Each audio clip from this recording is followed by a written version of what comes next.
యువత మత్తురహిత భారత్ను నిర్మించడానికి కృషి చేయాలని కళాశాల ప్రిన్సిపల్ డాక్టర్ పి హర్షలత పిలుపునిచ్చారు. శుక్రవారం కళ్యాణదుర్గంలోని ఎస్విజిఎం ప్రభుత్వ డిగ్రీ కళాశాలలో ఎన్ఎస్ఎస్ ఆధ్వర్యంలో నషాముక్త భారత్ కార్యక్రమాన్ని నిర్వహించారు. ఈ సందర్భంగా ఎన్ఎస్ఎస్ పిఓకే శ్రీధర్ మాట్లాడుతూ విద్యార్థులు మత్తురహిత భారత్ నిర్మాణానికి చురుకైన సహకారం అందించాలన్నారు. అలాగే కుటుంబం, స్నేహితులు, బంధువులు, పొరుగువారు తదితర ప్రతి వ్యక్తికి మత్తు పదార్థాల దుర్వినియోగం యొక్క దుష్ప్రభావాల గురించి అవగాహన కల్పించాలని అన్నారు. ఈ కార్యక్రమంలో అధ్యాపకులు తిమ్మ రాజు, వెంకటేష్ మరియు విద్యార్థులు పాల్గొన్నారు.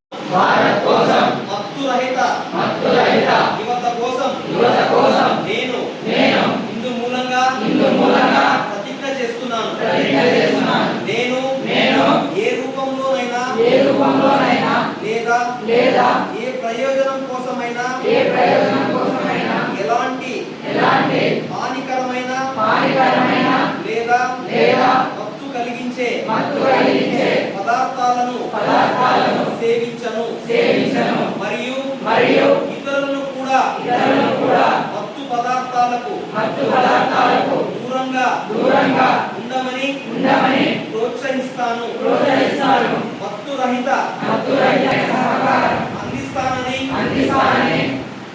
మరియు నా కుటుంబం, స్నేహితులు, బంధువులు, పొరుగువారు మరియు నేను కలిసే ప్రతి వ్యక్తికి మత్తు పదార్థాల దుర్వినియోగం, దాని యొక్క దుష్ప్రభావం గురించి అవగాహన కల్పిస్తానని నేను సంకల్పించుకుంటున్నాను.